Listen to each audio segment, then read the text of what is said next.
Hey guys, welcome back, Combat Insiders. I'm Josh Furzes, Nick Portella. Also, we got Jeff Houston, the greatest ring announcer alive, tagging along with us.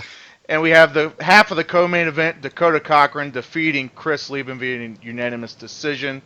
Mr. Cochrane, what's going on, my friend? Just work day and then a little workout. So yeah, just normal day.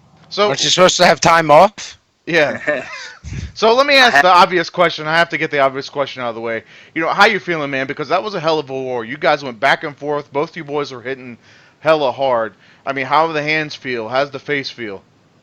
yeah, the face is a little messed up as you can see, but got a black eye. Hands are healing. They're pretty good. So yeah, not too bad. My body was super sore from basically my waist up. Head is really the only thing that's sore now. My tongue, I must have bit my tongue or something. That was super sore. That was probably the worst part of everything. Trying to eat food and shit. So the real question is here, they've already coined you the legend killer, right? What do you feel about that? You come in, you take fights on no notice almost. You're fighting huge names and you're winning. And before you're getting out of the ring, other legends are calling you out before you can even get an ice pack on your face. What's it feel like to have all that going on?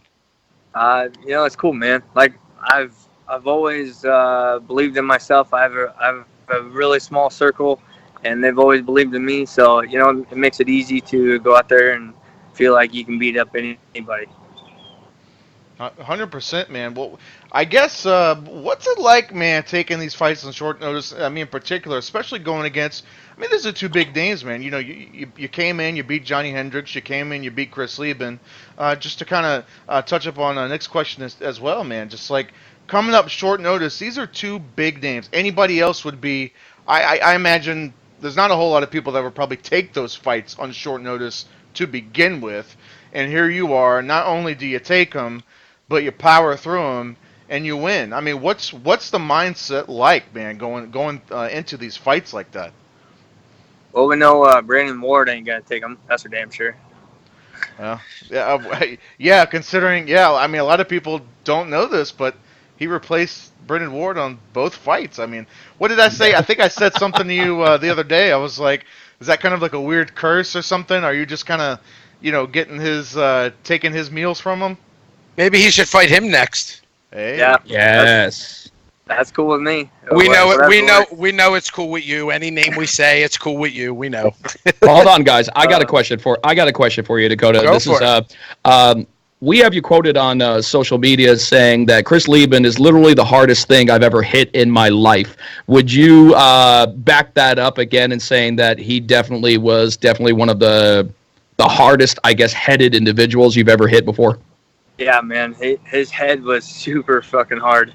And, like I've never been like super sore from punching anybody, but man, my hands have never hurt like this after a fight. I didn't break anything, but damn, by the end of that fight, I could just tell like they're gonna be super sore because I was trying to fucking knock him out. I just couldn't do it. hmm. Another notable going to social media. He kind of went on social media and said he's been punched by a lot of people, which is true, but no one has hit him quite as hard as you. So that's another, I guess, like pat on the back. Plus the respect you guys had after the fight. You know what I mean? It's a fight. We fought. Somebody wins. Somebody loses. You're not big on the. Actually, I never see you. You never talk trash. You just show up, do your thing. Is that just kind of the way you play it all the time? Because I can't recall you ever doing it. Yeah, I honestly I haven't had anybody like absolutely talk shit and like be super disrespectful. Thankfully, because like I kind of have a short fuse on some of that stuff. So, yeah, I'd probably be a little bit more dangerous if I was angry. But to go back on the social media thing from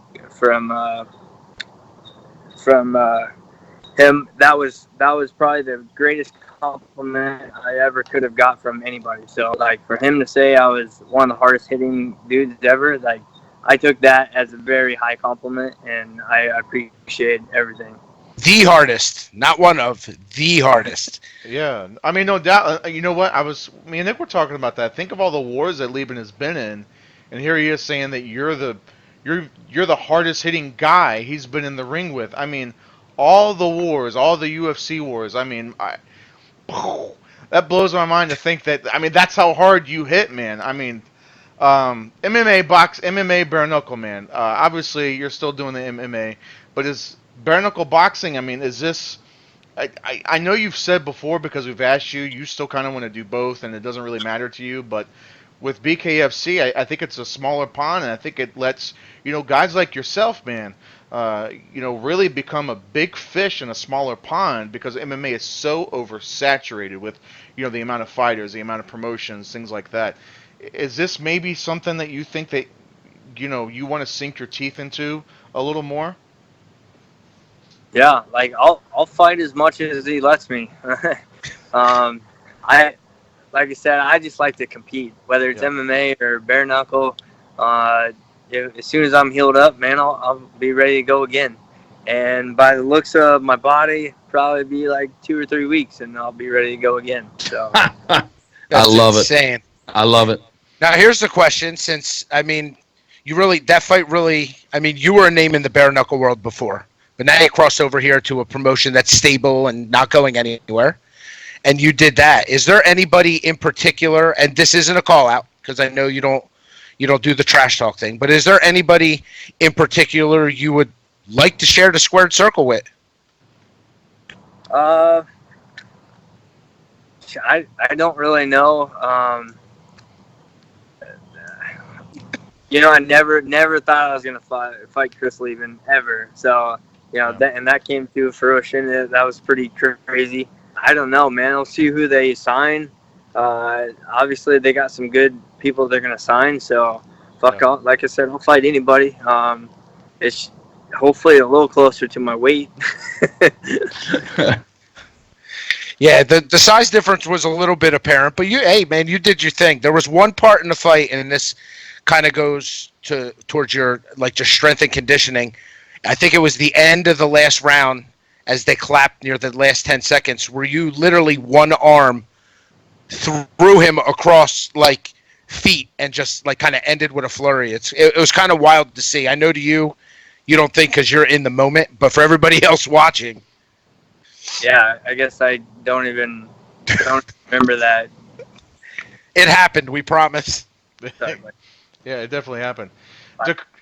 Dakota, I'm curious, man. What were the nerves like, and what were the thoughts like, and maybe, there were no nerves, but being that you're stepping in last minute, you're stepping in against a guy, the caliber and the name of Chris Leben, the co-main event under Paulie Malignaggi and Artem Lobov.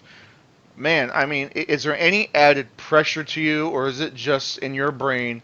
It's just another day at the office. It's just business as usual. No, man. Of course, there's pressure.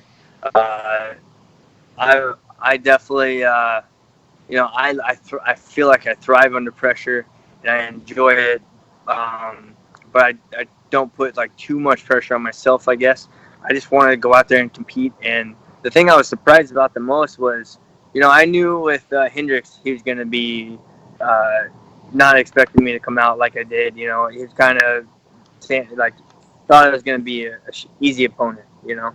I was really surprised. I thought Leben would kind of think the same, but from the media and all that stuff, he really it sounded like he was respecting my skills, and I was a little taken back from that, and I was surprised. But that was cool. It's cool to hear. Well, you earned it all, so. No doubt. Did you Definitely. happen to catch after the fact? I mean, obviously it was right after your fight, but the Paulie Artem fight. Did you happen to catch any of that? I did not. I was super fucking tired. I'm sure. But man, I tell you what, Dakota. I tell you what, man. I'm again broken record, and I've said it 1,000 times, man. I think people like yourself, you guys are in the right place. I think at the right time, because I think the pond is just the right size for guys like you to come in and really just take over the sport. I mean, making that mark against Chris Leben, you made a huge statement. You made a huge statement, man. And I think it's almost like the picture in my head is kind of like you fired off one of those oh my god, you shoot off up in the air A Flare gun. flare. It's like you shot Flare a gun. flare gun off like in the combat sports world. You got to help him, Jeff. Yeah, you got to help me out, man. My I brain know. isn't I know. thinking. I know. That's why I'm here. No, but like it's really like to me like metaphorically, I feel like that's what you did. You shot a flare off, and you're like, I'm fucking here. This is my spot. Come get some. And I mean, Well, I don't know. That's just kind of how it felt. That's what it felt to me. Plus, for us, we were in California when you went and won the title at Road to M1. Yep. And then last minute, we get to see you fight again on bare knuckle. We're starting to look like groupies, but I promise it's not on purpose. It's just we end up at the same events, my man. no, you guys are just everywhere. That's great for you guys. And Yeah. That's hats off to you. Like I said, if you guys weren't covering our sport, we wouldn't have any flash or anything. So it's a lot of your guys' work, helps us, and so it's like a duo. We kind of help each other out. Yes, for sure. Well, we appreciate that, but I assure you, our end is a hell of a lot easier than your end. So Oh, yeah. we've got the small end. But Jeff, I mean, you know what? I'd like to get your thoughts, man. You were there when Leben had his last fight. What do you think about Dakota coming in, man? And like, did you think that anybody could really take it to Chris Leben like that?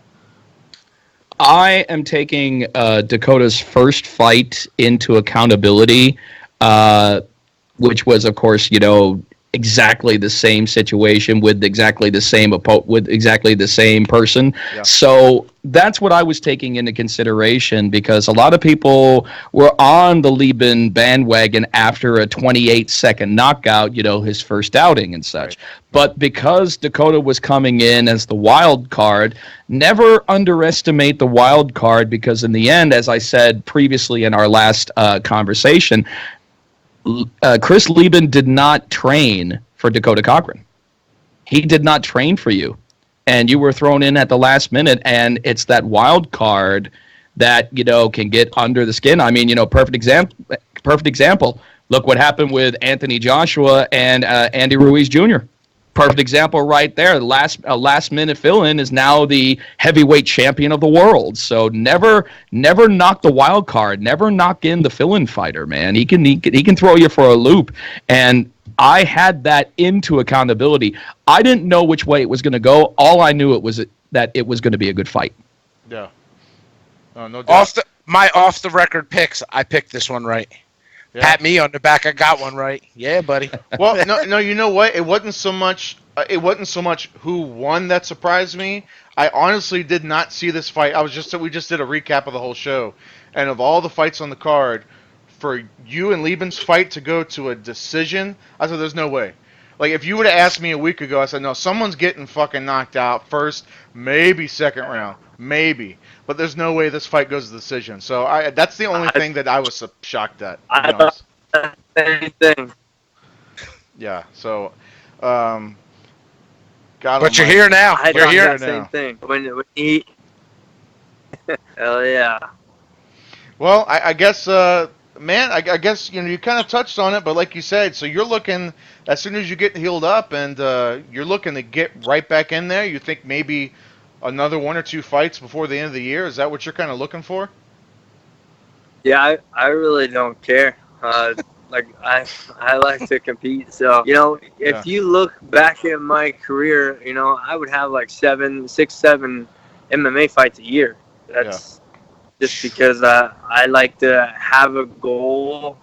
If you have something out there, you have something to. So that's kind of what I always use it for. Get a fight scheduled, train hard, take a week off, rest, recover, and then get back to training for the next field.